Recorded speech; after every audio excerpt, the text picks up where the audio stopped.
Que la paix, la grâce, la miséricorde, l'amour, l'assistance, la bénédiction, la protection et la lumière du Saint-Esprit soient votre partage dans les glorieux et puissants noms de notre Seigneur Jésus-Christ. Très chers compatriotes célestes, nous sommes arrivés au 5e audio par rapport à cet enseignement et sur un de ses disciples dit « Seigneur, enseigne-nous à prier ». Ça, c'est l'audio 5, numéro 5, s'il vous plaît. Passons sans plus tarder à la lecture des Saintes Écritures. Je m'excuse. Je suis dans le 11e chapitre du livre de notre frère Luc. La lecture, je la fais au premier verset.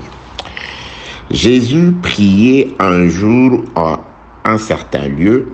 Lorsqu'il y eut achevé, un de ses disciples lui dit « Seigneur, enseigne-nous à prier comme Jean l'a enseigné à ses disciples. » Nous avons compris, très chers compatriotes et concitoyens célestes, à partir de plusieurs portions des Écritures, entre autres celle-là, qu'on ne peut pas prier si on ne s'approche pas du Seigneur, de l'enseignant, de celui que le disciple ont reconnu et ont appelé Rabbi, c'est-à-dire maître ou professeur enseignant, afin que par lui, vous soyez enseignés sur que dire à Dieu, où le dire, comment le dire, de manière à ce que votre prière ne puisse pas passer pour des bruits aux oreilles, des bruits des insensés aux oreilles de l'Éternel. Pour être exaucé, il faut être enseigné. Donc la prière, c'est une émanation de l'enseignement. Raison pour laquelle celui qui a été avec Jésus-Christ, voyant que le Seigneur priait déjà, alors il a manifesté cette volonté de pouvoir s'approcher de lui pour lui dire, certes, nous avons aussi l'intention de faire comme toi, car un disciple accompli est comme son maître. Nous voulons marcher sur tes traces. Nous voulons nous adonner à l'activité de la prière comme c'est le cas avec toi, Seigneur. Alors, on ne sait que dire à Dieu, enseigne-nous à prier.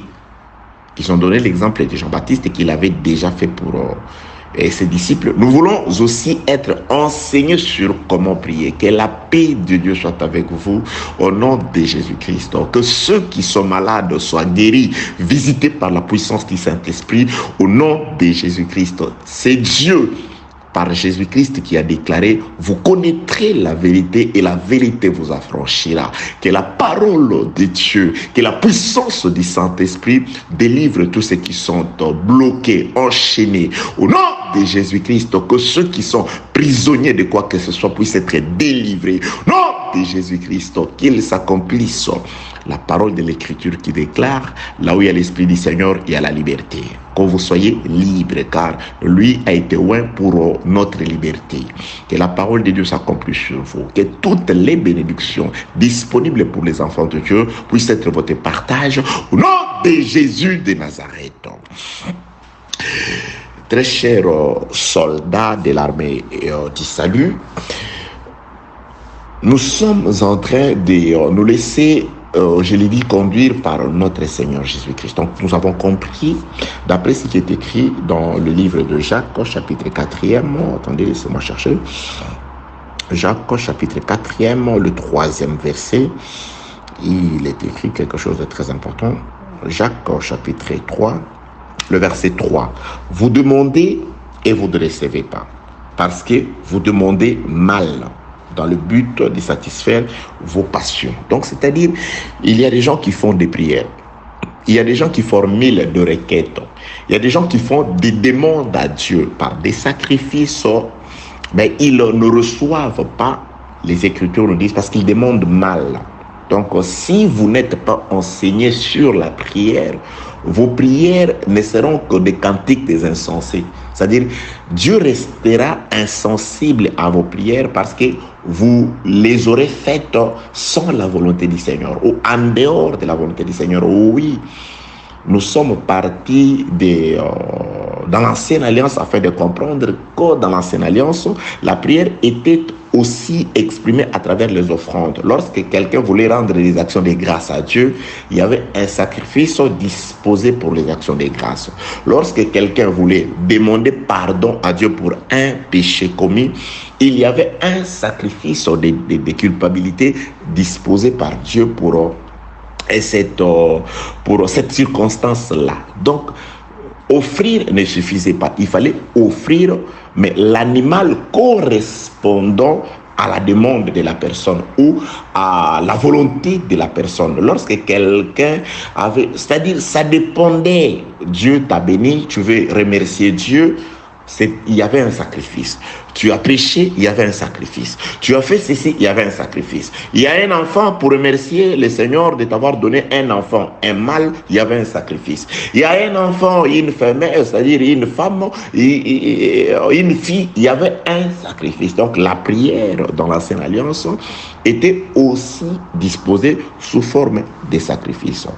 Lorsque Dieu a détruit la terre par le déluge, après que Noé et les siens fils sortis de l'arche, la Bible déclare, Noé offrit un sacrifice à l'Éternel. Lorsque Dieu sentit l'odeur du sacrifice, Dieu se repentit.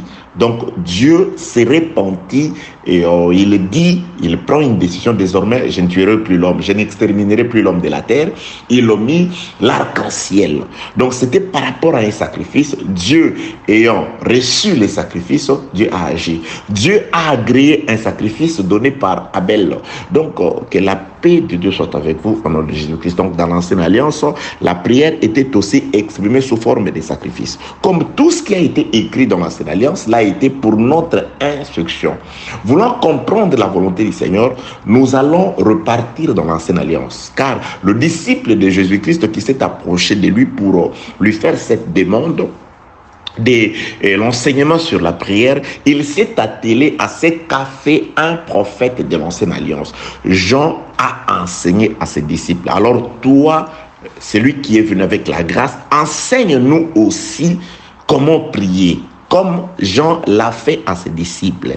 Que la paix de Dieu soit avec vous au nom de Jésus-Christ. Donc ici nous représentons Jean comme un prophète de l'ancienne alliance qui englobe tout le prophète de l'ancienne alliance. Parce que, bien aimé dans les Seigneurs, les Écritures déclarent un jour, Jésus-Christ, quand il s'est approché des gens, pendant que les hommes qui étaient là voyaient un homme, Jean a vu en Jésus-Christ l'agneau de Dieu qui ôte les péchés.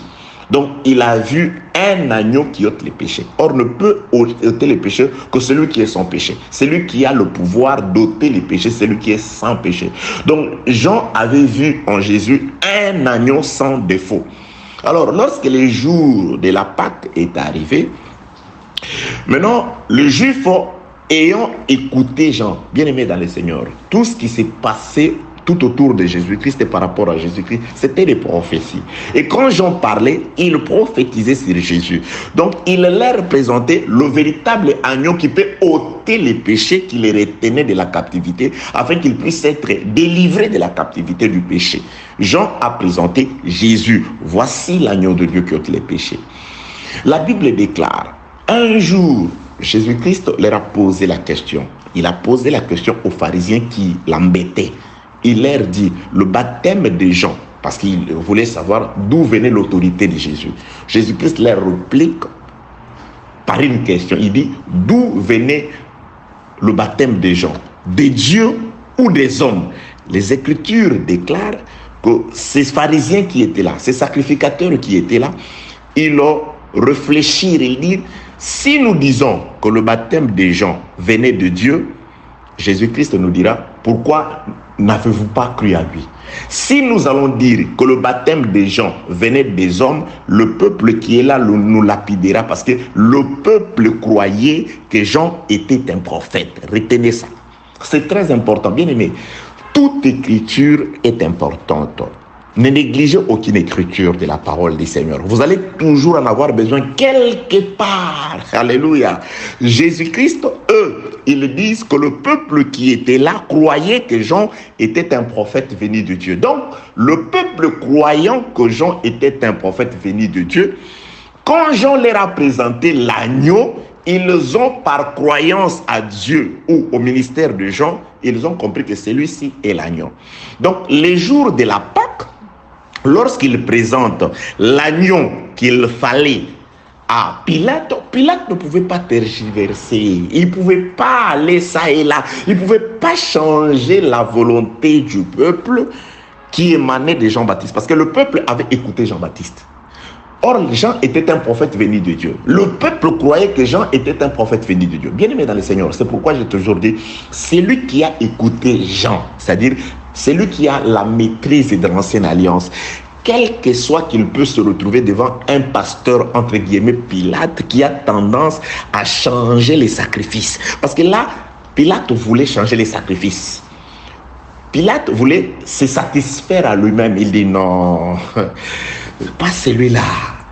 Je vais vous offrir Barabbas. Les peuples disent non. Barabbas doit descendre vers nous. Parce que c'est lui que Jean nous a montré. Nous croyons Jean. Nous croyons la lettre. Nous croyons la loi. Nous croyons les Écritures. Les Écritures, l'agneau. Il y avait plusieurs personnes là-bas. C'est lui que Jean nous a montré. Parce qu'il y avait des serpents, races de vipères. Mais l'agneau, le seul qui nous a été présenté dans les Écritures par Jean, c'est cet homme de Jésus. Donc là, c'est la Pâque. Nous voulons être délivrés du péché. Nous avons besoin d'un sang qui puisse se répandre sur nous. Alors, le sang d'un homme comme Barabbas, un pécheur, ça ne nous aidera pas. Pasteur Pilate ne manipule pas la vérité. Pasteur Pilate ne change pas la vérité, ne change pas l'écriture, ne change pas la volonté des gens. Non, vous voyez, si tu prêches cette vérité-là, l'église va sécher, les gens ne supporteront pas. Non, la vérité reste la vérité. Il faut qu'elle soit, je sais, bien présentée, mais la vérité reste la vérité. Je vois aux sœurs, quand vous leur dites cette vérité-là, elles croient. Non, non, non. C'est lui qui soutient le cœur, la foi des hommes. Ce n'est pas toi le pasteur, c'est Dieu. Déclare la vérité. Dis la vérité. Peut-être toi tu crains, selon tes craintes des hommes. Dieu sait. Il n'y a pas un moment opportun que le moment voulu par Dieu pour la vérité. Ce n'est pas toi qui disposes des moments. Non, là, j'attends 2 semaines. Tu es sûr que dans 2 semaines, tu seras toujours en vie. Que la paix de Dieu soit avec vous au nom de Jésus-Christ. Donc là, je considère Pilate comme un pasteur, ce genre de pasteur qui aime à changer la vérité. Il voulait leur présenter un autre agneau, substituer l'agneau voulu, préparé par Dieu avant la fondation du monde pour ces jours-là, pour ma délivrance. Ce n'est pas Barabbas qui a été préparé, c'est Jésus. Donc c'était son jour, il fallait qu'il meure. Alléluia. Ah non, Jésus ne peut pas mourir, changeons. Il est allé chercher d'autres écritures, des brochures, des livres, des raisonnements, la science des hommes, l'histoire des hommes. Ça c'est Barabbas. Tu veux remplacer Jésus par Barabbas? Non. C'est lui qui doit être déchiqueté, c'est l'écriture, c'est la vérité. C'est celui qui a été présenté par Jean. Alléluia. Que Dieu vous bénisse. Que la paix de Dieu soit avec vous. Que la lumière du Saint-Esprit vous éclaire au nom de Jésus. Il ne faut pas changer. Laisse Barabbas libre. Il ne doit pas mourir. C'est Jésus qui doit mourir pour Barabbas. Barabbas, son sang, qu'est-ce que ça va faire? Qu'est-ce qui a été dit dans les Écritures pour Barabbas? Rien. Barabbas, libère-les, qu'ils viennent ici, qu'ils profitent du sang de l'agneau qui nous a été présenté par Jean-Baptiste. Nous croyons que Jean est un prophète venu de Dieu. Alors tout ce qu'il a dit venait de Dieu. Donc l'agneau de Dieu qui est censé ôter notre péché aujourd'hui, nous faire débuter le véritable exode vers le pays éternel, c'est le sang de Jésus. Alors, pasteur, laisse Barabbas. Barabbas, c'est tes raisonnements. Barabbas, c'est ce que tu as et tu es allé chercher dans ces livres-là, dans ces regroupements-là d'hommes, dans ces raisonnements-là, dans l'histoire des hommes écrits par le vainqueur, selon les hommes. Les Écritures nous suffisent pour nous éclairer. Les Écritures nous suffisent pour nous enseigner sur la science céleste, sur la science de Dieu. Il y a un passage des Écritures qui déclare: cesse, mon fils, de suivre la science si celle-ci t'écarte de la voie de la justice. Il y a des sciences des hommes qui écartent le gens de la véritable voie de la justice. Il y a des raisonnements des hommes qui vous écartent de la voie de la justice. Il y a des choses humaines qui vous écartent de la voie de la justice. Alors, il faut laisser ces sciences-là. Alléluia. Laisser ces raisonnements-là. Laisser ces églises, entre guillemets, des hommes, où ils vous font appliquer leur volonté, où ils vous enseignent leur volonté, où ils vous revêtissent d'après leur tradition. On va, je ne sais pas, t'ordonner entre guillemets, on te revêt des habits dont tu ne comprends ni l'essence, ni l'importance. On te fait tenir des sceptres à l'église. Wow! Qui sera d'accord avec toi parmi les apôtres? Qui sera d'accord avec toi parmi les apôtres? Cette façon de pouvoir, que la paix de Dieu soit avec vous au nom de Jésus-Christ. Donc, très chers compatriotes, nous sommes dans un de ses disciples dit: Seigneur, enseigne-nous à prier. Donc, ça, c'est le Dieu numéro 5. Nous sommes partis de là, très chers compatriotes, pour dire oui, il faut vraiment que l'agneau soit celui voulu par l'Éternel. Il faut que la prière soit faite d'après la volonté de Dieu. Lorsque Jean présentait Jésus, donc il exprimait la volonté du ciel par lui, un prophète. Il dit: selon les ciels, voici l'agneau qui a été préparé avant la fondation du monde pour les jours de la Pâque, pour faire sortir le peuple de l'Égypte. C'est pourquoi c'est la croix. Je reviens. Confère les audios passés. Donc, la chambre comme le lieu de pleurs, c'est la croix. Bien aimé, nous sommes exaucés grâce à la croix. Que Dieu vous bénisse au nom de Jésus-Christ. Donc, quand Jésus-Christ dit dans Luc chapitre 11e, le verset, Luc chapitre 11e, oui, le premier verset, quand plutôt Luc démontre que les disciples, voulant connaître comment prier, ils se sont approchés du Seigneur. Nous avons compris, je m'excuse, pour bien prier, il faut s'approcher de Jésus. Alors, prenons encore les témoignages de notre frère, d'un autre frère qui a été avec Jésus. Maintenant, nous prenons les témoignages de Matthieu, notre frère Matthieu, toujours concernant la prière. Maintenant, Jésus-Christ, dans son enseignement, il ne commence pas d'abord par te dire comment tu dois prier, mais il t'indique d'abord les lieux de la prière. Ne vous en faites pas, nous n'en sommes encore là, au lieu de la prière. Nous sommes avec le frère Matthieu, le chapitre 6, que vous connaissez très bien. Vous allez vous rendre compte qu'il y a vraiment beaucoup de sagesse cachée à travers ces passages des Écritures. Matthieu, chapitre 6, je commence la lecture au 5e verset. Lorsque vous priez, ne soyez pas comme les hypocrites qui aiment à prier debout dans les synagogues et au coin des rues, pour être vus des hommes. Je vous l'ai dit, en vérité, ils reçoivent leur récompense. Mais quand tu pries, tu veux que je t'enseigne sur la prière, chers disciples? D'abord, je te montre pas ce que tu dois dire ou comment tu diras à Dieu quel est le sacrifice à présenter, mais je te présente d'abord les lieux du sacrifice, là où tu dois aller sacrifier. Et pourquoi tu dois aller là-bas? C'est pourquoi nous en sommes encore au lieu du sacrifice, allais-je dire.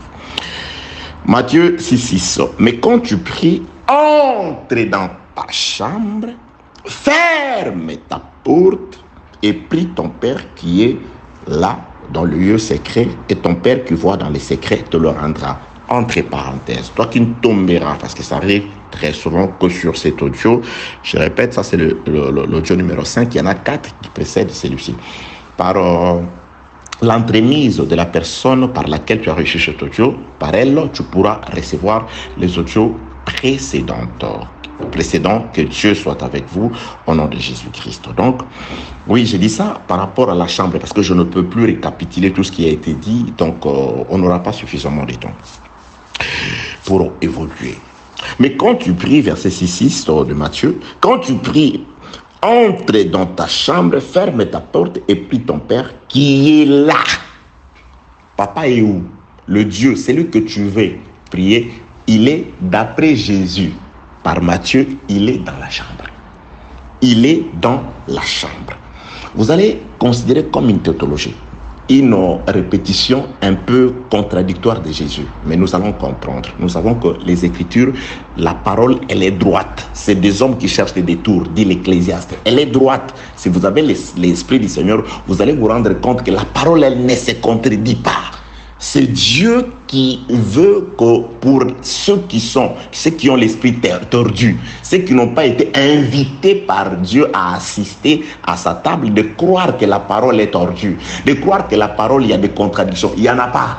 Elle est droite. C'est l'Esprit de Dieu qui remet les choses dans l'ordre.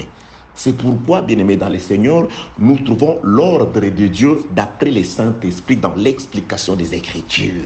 L'ordre de Dieu est différent de l'ordre des hommes. La paix de Dieu est différente de la paix de celle que les hommes donnent. Jésus-Christ dit, ma paix, je ne vous la donne pas comme l'ONU, comme le monde la donne. Alléluia. Que la paix de Dieu soit avec vous au nom de Jésus-Christ. Et frère Paul dit, ne vous inquiétez de rien. En toutes choses, faites savoir vos besoins à Dieu par des prières, des requêtes et des actions de grâce. La paix de Dieu qui dépasse toute intelligence. La paix de Dieu qui dépasse toute intelligence. L'intelligence des hommes, l'intelligence du diable, l'intelligence des gens des ténèbres. C'est pourquoi celui qui se confie à Dieu, t'as pas peur. Tu ne peux pas avoir peur des occultistes. Ils sont très intelligents. Non. La paix de Dieu, écoutez la promesse, qui dépasse toute intelligence. Ça, c'est le Saint-Esprit par un des prophètes du Seigneur, un des apôtres du Seigneur. Inspiré par Dieu, il dit la paix de Dieu qui dépasse toute intelligence. C'est pourquoi celui qui a l'Esprit de Dieu, bien-aimé, il est intelligent. Il est intelligent. Bien-aimé, être intelligent, c'est être capable de résoudre des énigmes. Donc, qui a l'Esprit de Dieu résout les énigmes. Or, la vie, même la vie terrestre, elle est faite des énigmes. Bien aimé, la science des hommes, c'est des énigmes. C'est-à-dire, on vous enseigne comment décoder, comment peut-être trouver la force de pouvoir ramener l'énergie naturelle dans la maison afin qu'on l'appelle électricité. Ça, il y a des énigmes. Alors, les hommes ont étudié comment résoudre ces énigmes. Comment peut-être résoudre une situation de pouvoir traverser une rivière. Donc il faut des ponts. Alors c'est quoi l'énigme? Comment l'homme peut chercher, puiser dans ce qui est naturel afin de pouvoir résoudre ces problèmes?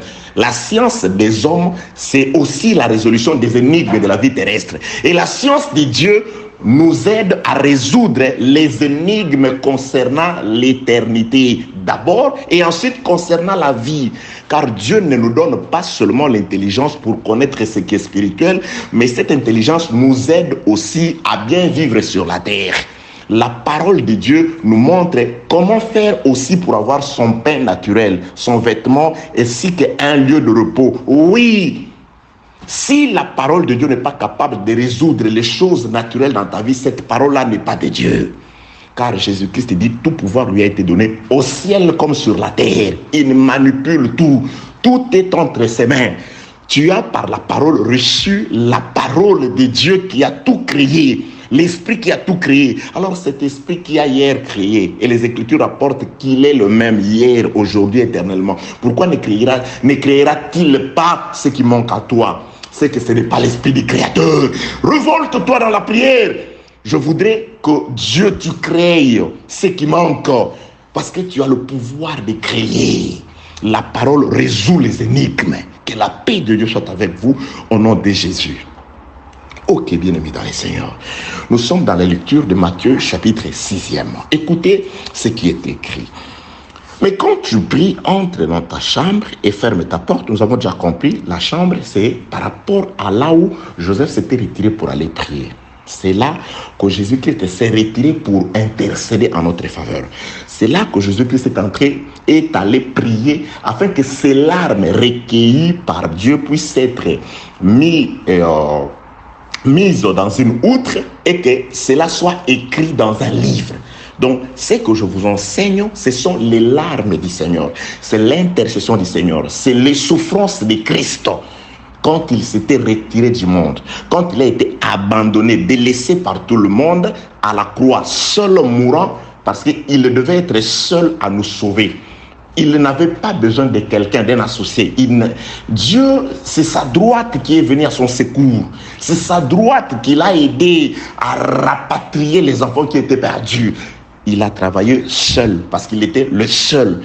Jean-Baptiste n'a pas montré 2 agneaux, un seul, Jésus. Voici l'agneau, c'est le Seigneur Jésus. C'est lui seul. C'est pourquoi Joseph, quand il a vu ce frère, il les a laissés. Il a vu son frère qu'il appelait fils, je suis dans le livre de Genèse, chapitre 44, il s'est retiré pour aller prier. Après, il se lava les visages, il est sorti, c'est alors qu'il a servi à manger.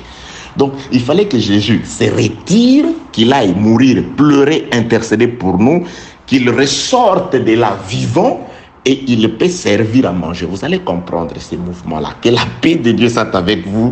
Au nom de Jésus, j'ai toujours dit, quand j'ai prié, bien aimé dans le Seigneur, prie Dieu. Dieu t'aidera dans le domaine où il te voit réussir.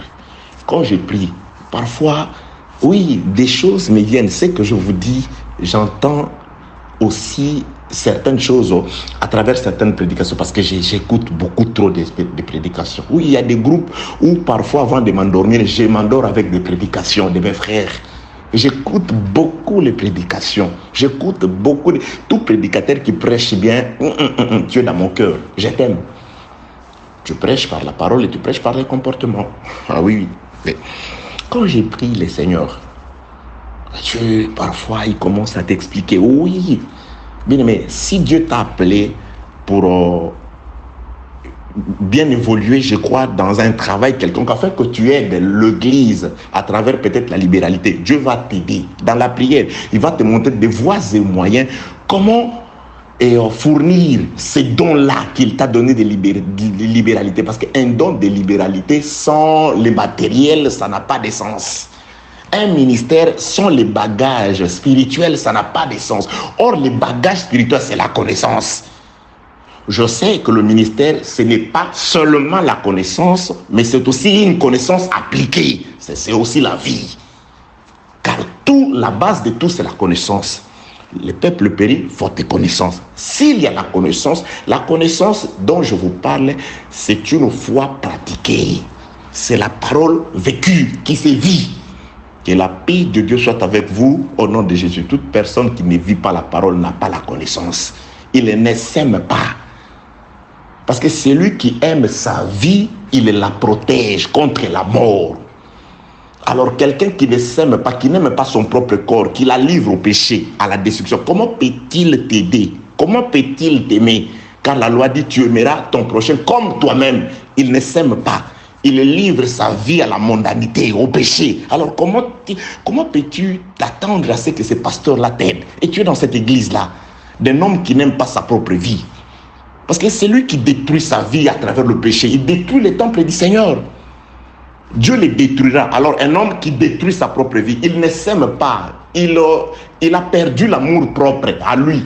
Parce que qui a l'amour propre, il préserve sa vie contre les souillures. Alors lui, c'est un amateur de la souillure. Alors tu es là dans cette église-là, tu t'attends à que lui t'aide, lui t'aime. Il n'a pas d'amour pour sa propre vie. Où le trouvera-t-il pour la tienne? Que la paix de l'écriture, nous l'employons dans plusieurs sens. Ça, c'est l'esprit du Seigneur. Que la paix de Dieu soit avec vous au nom de Jésus-Christ. Très chers compatriotes, nous sommes dans Jésus-Christ qui dit,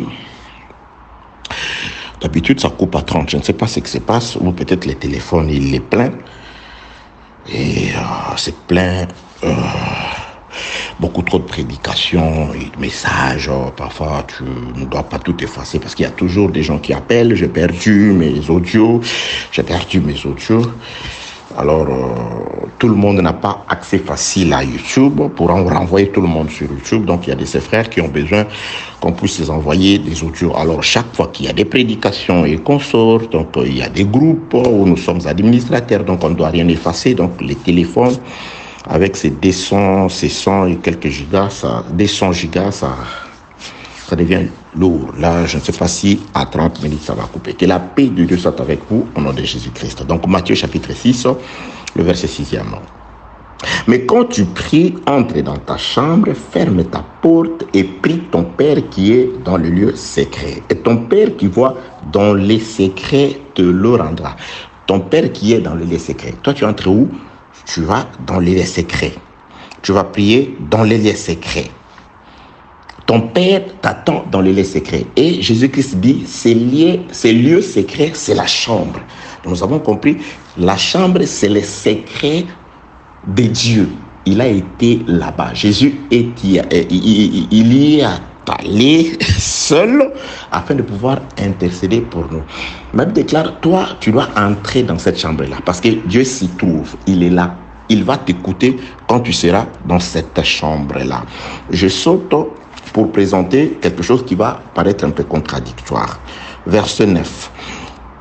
Voici donc comment vous devez prier. Notre Père qui est aux cieux. Mais finalement, il est dans la chambre où il est aux cieux.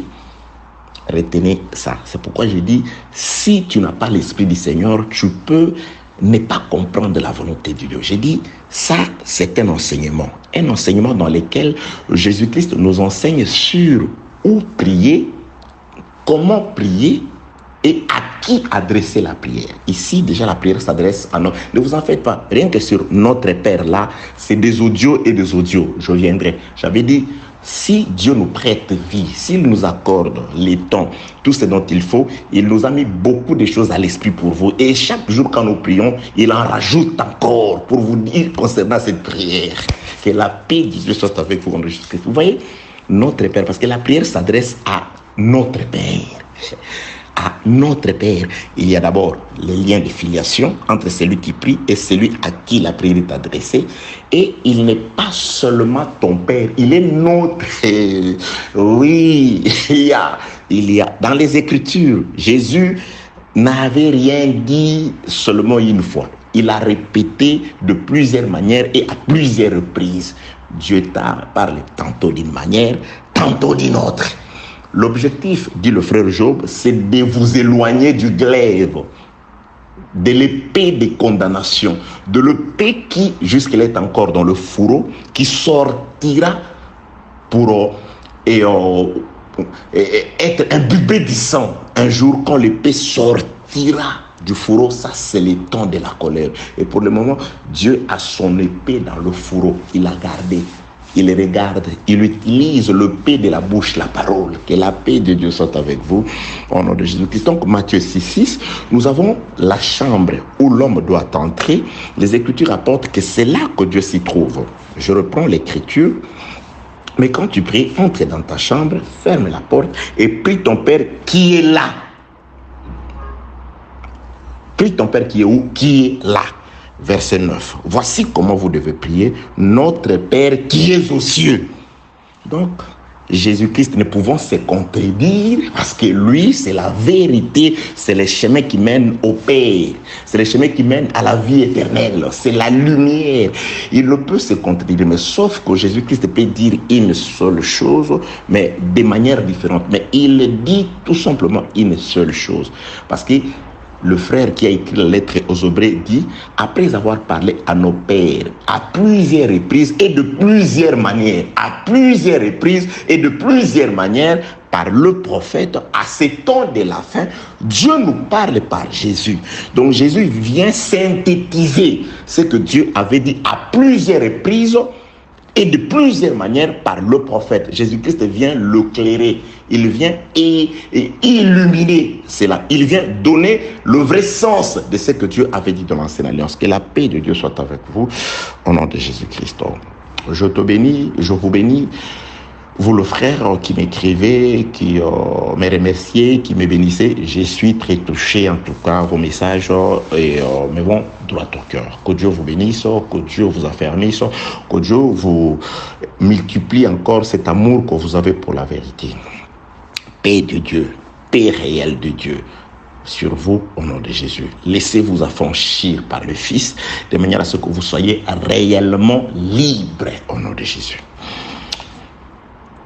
Notre Père qui est aussi, votre Père qui est dans la chambre. Nous parlons d'abord du lieu d'adoration. C'est là où se trouve le Père. Il est où? Il est dans la chambre. Et les Écritures, encore Jésus appelle cette chambre le cieux. mais fidèlement. Donc les cieux, c'est la chambre de Dieu. Les cieux, c'est la chambre de Dieu. Donc celui qui veut voir Dieu, il doit monter aux cieux. Il y a combien de ciels? Alléluia. Dieu est merveilleux. Donc le cieux, c'est la chambre de Dieu. Ça, c'est Jésus qui dit, entre dans ta chambre, ferme la porte. Votre Père, ton Père, qui est là dans les secrets, ton Père qui est là, Matthieu 6,6. Mais quand tu pries, entre dans ta chambre, ferme ta porte et prie ton Père qui est là dans le secret, et ton Père qui voit dans les secrets, il te les rendra. Donc le problème, c'est de trouver les secrets. Et Jésus présente les secrets comme la chambre. Il vient présenter aussi ces secrets, ces lieux de secrets comme les cieux. Mais comment un homme qui veut prier va monter aux cieux? Comment monterai-je aux cieux? Où trouverai-je l'escalier? Jacob a vu l'escalier. Il avait vu l'escalier. Oui, l'escalier qui partait de la pierre qu'il avait utilisée comme oreiller vers le ciel. Et les anges montaient et descendaient. Où se trouve cette pierre-là? Dans une certaine église appelée Bethel, que la paix de Dieu soit avec vous au nom de Jésus-Christ. La pierre ouin, qu'on a ouin, qui est la porte du ciel, qui trouve cette pierre-là, trouve la porte du ciel. C'est par cette pierre-là que vous pouvez aller au ciel. Et le ciel, c'est une partie des cieux. Oui, dans les Écritures, il y a quelqu'un qui est allé jusqu'au 3e ciel. Il y en a. Des Corinthiens chapitre 12. Oui, il y a eu. Que la paix de Dieu soit avec vous. Ne vous en faites pas, je ne vous embrouille pas. Petit à petit, nous allons comprendre. Donc, nous en sommes encore au lieu. Je reprends l'Écriture que nous avons lu la fois passée. Je suis dans le livre de Deutéronome. Nous parlons du lieu parce que Jésus-Christ dit, si vous voulez prier, allez dans la chambre. J'avais dit, je prendrai beaucoup de temps pour la chambre. Et dans la chambre, Dieu s'y trouve. Donc, la prière, vous devez être là où est Dieu. Et Jésus-Christ dit, c'est la chambre. Et il descend pour dire, cette chambre, c'est les cieux. Donc, c'est les cieux. Donc, vous devez aller aux cieux. Et pour aller aux cieux, vous devez trouver la porte. Jacob nous avait déjà dans l'ombre montré la porte du ciel. C'était une pierre que lui a ointe. Parce que quand il a posé sa tête sur cette porte, il a vu le ciel ouvert et un escalier et à travers lesquels les anges montaient et descendaient. Prenons Deutéronome chapitre 12e. Nous l'avons lu, ce passage des Écritures. Je commence au 8e verset. Deutéronome 12:8. Vous n'agirez donc pas comme nous le faisons maintenant ici, où chacun fait ce qui lui semble bon. Parce que vous n'êtes point encore arrivé dans le lieu de repos et dans l'héritage que l'Éternel votre Dieu vous donne. Mais vous passerez les Jourdains et vous habiterez dans le lieu dont l'Éternel votre Dieu vous mettra en possession. Il vous donnera du repos après vous avoir délivré de tous vos ennemis qui vous entourent et vous vous établirez en sécurité. Alors il y aura un lieu que l'Éternel, votre Dieu, choisira pour y faire résider son nom. C'est là que vous présenterez tout ce que je vous ordonne, vos holocaustes, vos sacrifices, vos dîmes, vos prémices et les offrandes choisies que vous ferez à l'Éternel pour accomplir vos vœux. C'est là que vous vous réjouirez devant l'Éternel, votre Dieu, vous, vos fils, vos filles, vos serviteurs, vos servantes et les vites qui sera dans vos portes, car il n'a ni part ni héritage ni avec vous. Vous voyez déjà le frère Paul ici, Dieu par Moïse dit, c'est là que vous vous réjouirez. Où? Au lieu que l'Éternel Dieu choisira. Là, il mettra son nom. Nous savons que le lieu que l'Éternel Dieu a choisi, c'est Jésus. Jésus, c'est un lieu. Oui, il le dit. Maintenant, je m'en vais au Père. Jean chapitre 14. On lui montre, il dit, vous connaissez les chemins et vous savez où je vais. Montrez-nous les chemins. Je suis les chemins. Montrez-nous le Père. Ah, Philippe, ça fait longtemps que tu as été avec moi, que tu ne m'as jamais vu. Il est le chemin qui amène vers lui. Le Père qui est en moi, c'est lui qui dit ces choses, c'est lui qui fait ces œuvres-là. Donc Jésus était à la fois les lieux où il est, à la fois le lieu et les chemins qui mènent vers lui. Donc il n'y a que Jésus qui peut te prendre pour t'amener vers lui. Il n'y a que le Seigneur qui peut t'apprendre. La vie éternelle, c'est le Seigneur, c'est un homme, c'est Jésus. Il n'y a que lui qui peut te prendre pour t'amener vers lui. Alors ici, on dit, verset 13, c'est là que vous vous réjouirez devant l'Éternel, votre Dieu. Donc, c'est là que vous vous réjouirez. C'est dans cet endroit-là, les frères Paul dit, réjouissez-vous dans les Seigneurs.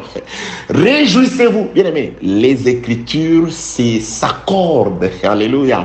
Dieu est merveilleux. Vous voyez où le frère Paul pouvait comprendre qu'on ne doit se réjouir que dans les Seigneurs. Si vous organisez, je ne sais pas entre guillemets, de fêtes, organisez-les par rapport à la parole. Si vous avez de la réjouissance, réjouissez-vous par rapport, dans le respect, dans les limites de la parole.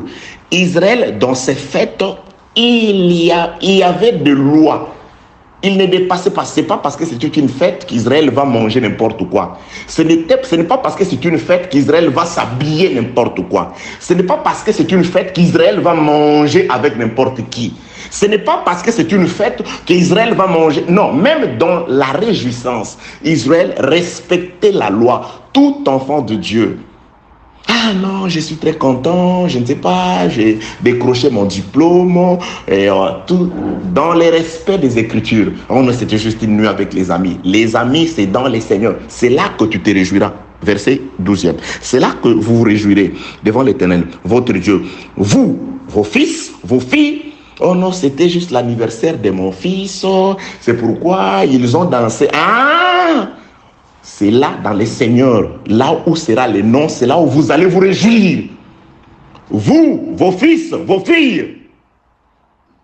Ça, vraiment, parfois quand je ne suis pas là, j'ai vu une vidéo, mon fils en train de danser les ndombolo. Ah non, c'était son anniversaire, ses amis. Ah, j'ai pleuré. Que la paix de Dieu soit avec vous. Au nom de Jésus-Christ. C'est là que vous vous réjouirez devant l'Éternel, votre Dieu. Vous, vos fils, vos filles, vos serviteurs, vos servantes, et les Lévites qui sera dans vos portes. Il n'a ni part, ni lot, ni héritage. Garde-toi d'offrir tes holocaustes dans tous les lieux que tu verras. Mais tu offriras les holocaustes au lieu que l'Éternel choisira dans l'une de tes tribus. Et c'est là que tu feras tout ce que je t'ordonne dans l'une des tribus. Donc Dieu déjà dans l'ombre, il avait prévu un endroit où il fallait aller offrir les holocaustes, les sacrifices, c'est-à-dire tout. Or, j'ai expliqué que dans l'Ancienne Alliance, d'après les Écritures que nous avons vues, les offrandes de l'Ancienne Alliance, c'était aussi des prières, une façon de prier, une façon de remercier le Seigneur, de demander pardon, de se réconcilier avec Dieu. Donc, c'est-à-dire tout cela était englobé à travers les sacrifices.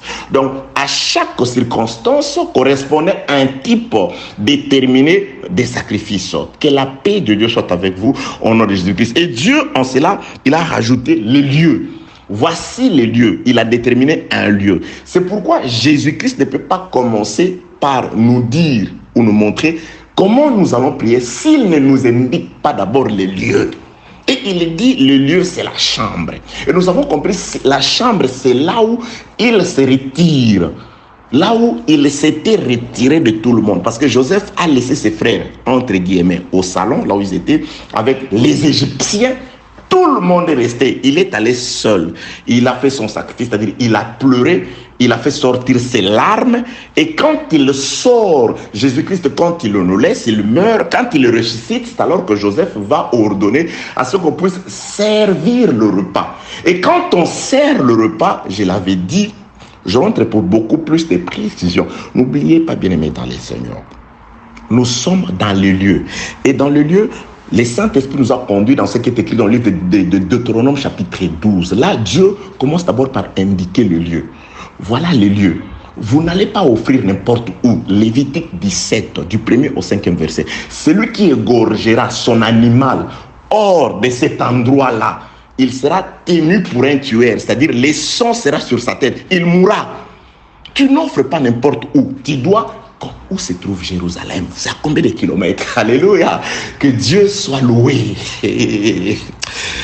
S'il faut qu'on entre en détail, oui, Dieu, par ta miséricorde, aide-nous à comprendre la pensée à travers ce qu'on appelle, entre guillemets, la prière de notre Père. On n'a pas vu les disciples, les apôtres qui ont écouté, répété mot à mot cette prière-là. Mais que voulais-tu dire par cette prière? Enseigne-nous, Jésus. C'est ça ma prière. Je voudrais, Seigneur Jésus-Christ, te comprendre. Je voudrais que nous puissions te comprendre. Je voudrais que ceux qui t'écoutent par Blanchard comprennent l'essence de ta pensée, l'essence de ta volonté, afin que ta parole soit écrite dans nos cœurs et que de l'abondance du cœur qui a été écrit, visité par ta plume, que nous puissions non seulement parler, agir. Merci Jésus. Merci Jésus. Il est glorieux. Deutéronome chapitre 12, c'est les lieux. Donc Dieu montre les lieux, il dit voici les lieux de la prière. Il indique les lieux de la prière. Et les lieux de la prière que Dieu a indiqué, il y a un passage des Écritures qui m'était venu à l'esprit, et ça a échappé, mais je crois que Dieu nous conduira toujours. Alors les lieux indiqués par Jésus-Christ, c'était quoi? C'était, il dit, ces lieux-là, c'est la chambre. Alors, il indique les lieux. Dans l'Ancienne Alliance, déjà, Dieu par Moïse avait indiqué un lieu. J'ai dit, je rentre dans ce qui est écrit dans le livre de Deutéronome, plutôt Genèse, chapitre 44. Genèse, chapitre 44. Et attendez. Genèse, et je crois que c'est le chapitre 40. Genèse, Bible électronique, c'est difficile à trouver. Genèse, un petit moment.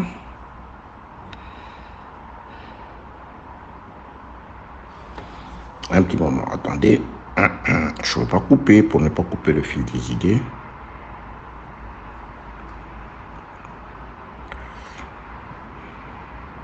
Genèse, chapitre 43e.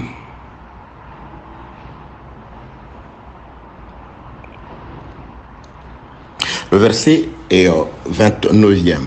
Joseph leva les yeux et jetant un regard sur Benjamin son frère. Genèse 43, le verset 29. Joseph leva les yeux et jeta un regard sur Benjamin, son frère, fils de sa mère. Est-ce là votre frère, votre jeune frère dont vous m'avez parlé? Il ajouta, Dieu te fasse miséricorde, mon fils. Ses entrailles étaient émues pour son frère. Il avait besoin de pleurer. Il entra précipitamment. Vous voyez, il avait, pour l'amour de son frère, il avait besoin de prier. Il entra précipitamment dans une chambre et il y pleura. Et il y pleura. Il entra précipitamment, c'est-à-dire seul, il laissa tout le monde, il se retira dans une chambre, et là il va, il est allé prier, comment pleurer. Et après avoir pleuré, après s'être lavé les visages, il en sortit, et faisant des efforts pour se contenir, il dit, servez à manger. Vous voyez, Jésus-Christ, dans l'ombre, Jésus, à travers l'homme de Joseph, il fait des mouvements. Il reçoit ses frères qui sont avec les Égyptiens. Il regarde le fils de sa mère, ému de compassion et d'amour pour son frère. Il se retire. Jésus, quand il est venu quant à la chair, la Bible déclare, quand il regardait les fils d'Israël, les gens qui allaient, il le voyait comme des brebis sans pasteur. Il était ému de compassion. Il avait beaucoup d'amour pour nous. C'est pourquoi Jésus, il doit laisser le monde, tout le monde, il doit se retirer pour les siens.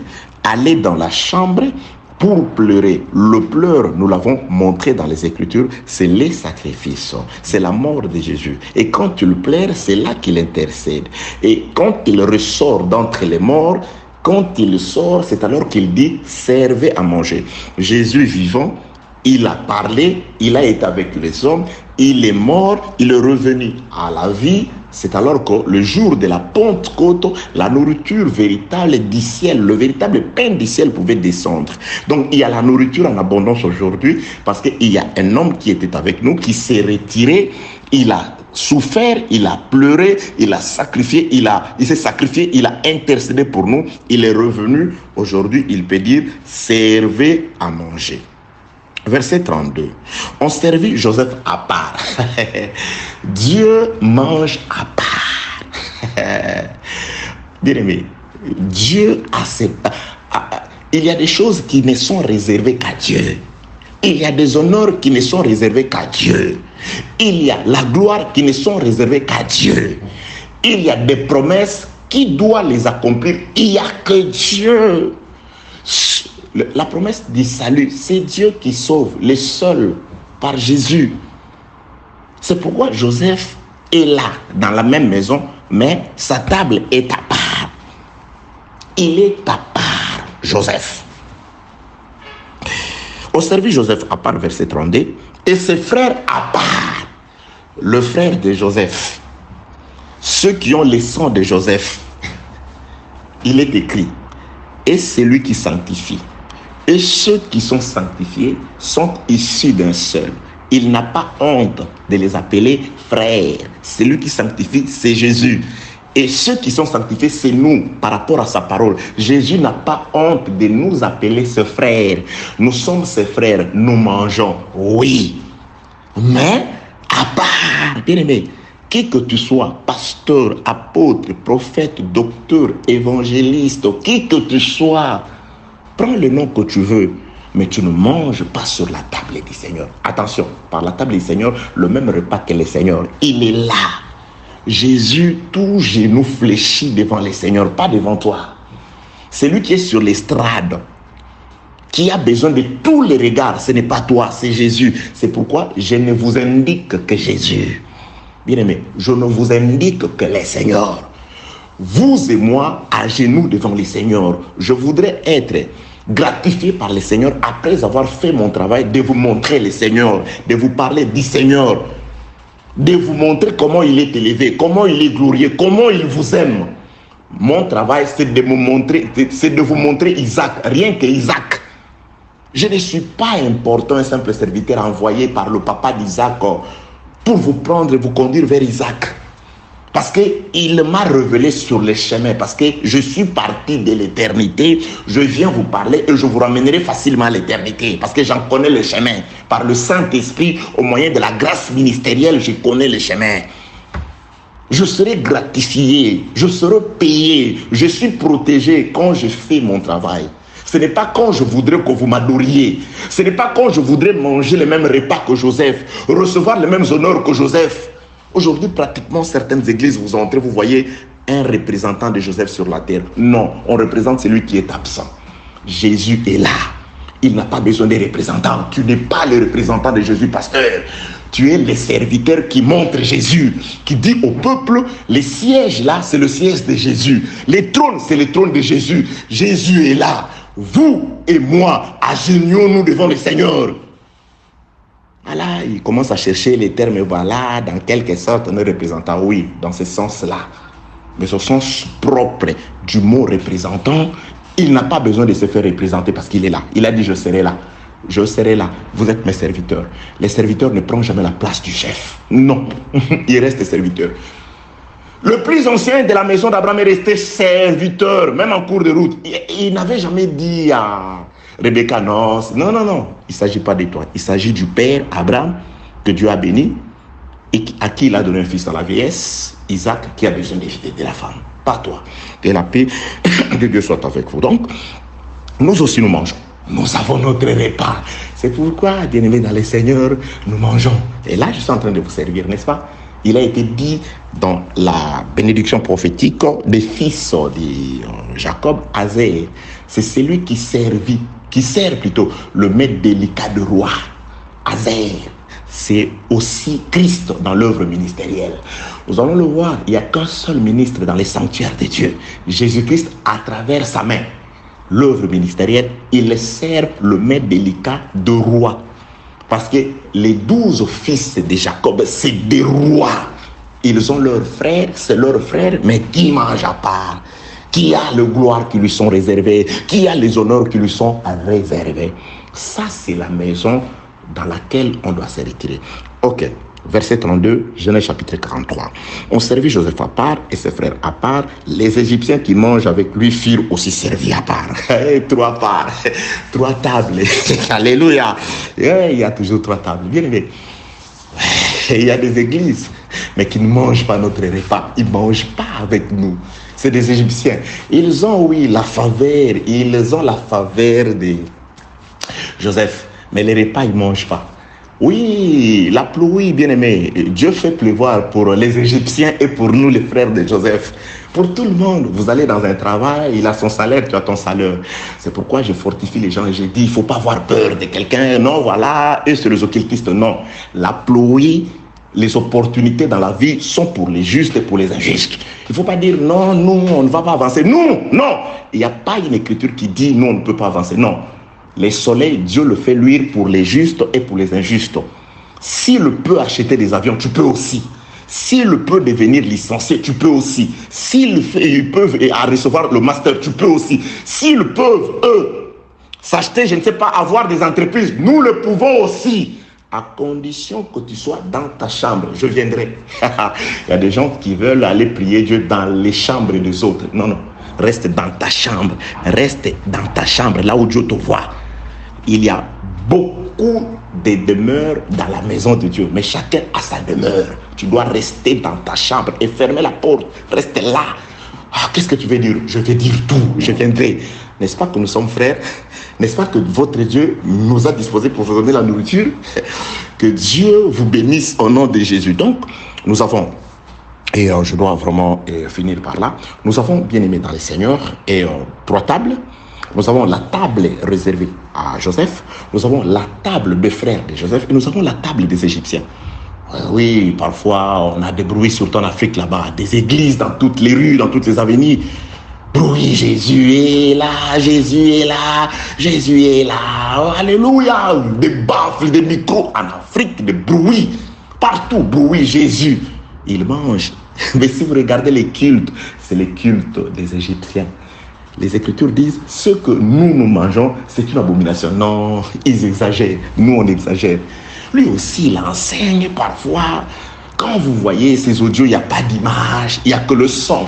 Quand voulez-vous, c'est le son. Je ne suis pas contre les images. Au moment opportun, vous aurez les images de mon visage si vous en avez besoin. Mais je ne trouve pas important. La voix du Seigneur par Blanchard vous suffit, n'est-ce pas? Que la paix de Dieu soit avec vous. On a 18 questions. Je conclus. Oui, pour nous dire que, très chers compatriotes, donc, nous avons la présence d'un tabernacle.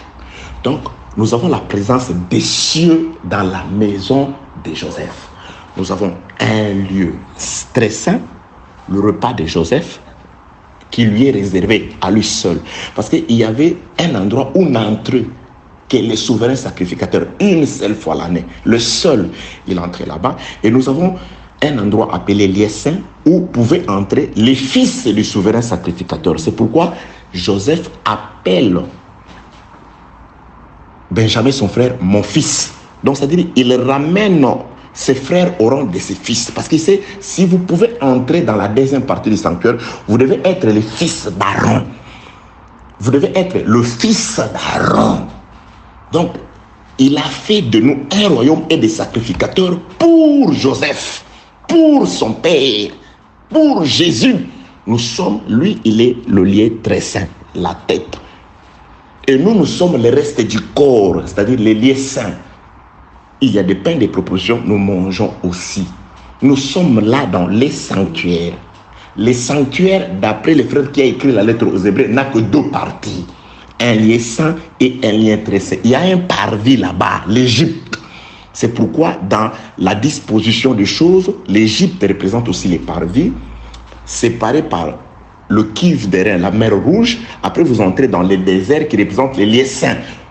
Où sont entrés les Israélites? Ils ont mangé la manne au désert. Et il y a les lieux très saints où Israël est entré dans le repos. Donc les rideaux devaient être déchirés. Ça, c'est le fleuve Jourdain qui sèche afin d'entrer dans les lieux très saints. Nous avons Canaan, les lieux très saints. Nous avons les déserts, les lieux saints. Et nous avons l'Égypte où il y avait l'autel des holocaustes, c'est-à-dire là où l'agneau est mort. Vous voyez, ça s'est représenté dans la maison de Joseph. Et c'est là que nous allons rentrer. Je nous ai donné ça à la prochaine. Nous allons rentrer pour comprendre que si tu veux prier, tu entres dans ta chambre. Et la chambre, c'est notre Père qui est aux cieux. Parce que dans la chambre, Dieu se trouve. Donc la chambre de Dieu, c'est les cieux. Or, d'après les Écritures, les tabernacles, c'est le ciel sur la terre. C'était le reflet des tabernacles célestes sur la terre. Oui, vous aurez des écritures. Jésus a traversé le ciel, un tabernacle céleste. Donc, les cieux, c'est un tabernacle. Les cieux ont 3 parties. Vous allez le voir. Il y a eu un homme qui est monté jusqu'au 3e ciel. Il appelle ça le paradis, où Dieu est resté. Que la paix de Dieu soit avec vous, au nom de Jésus-Christ. Amen.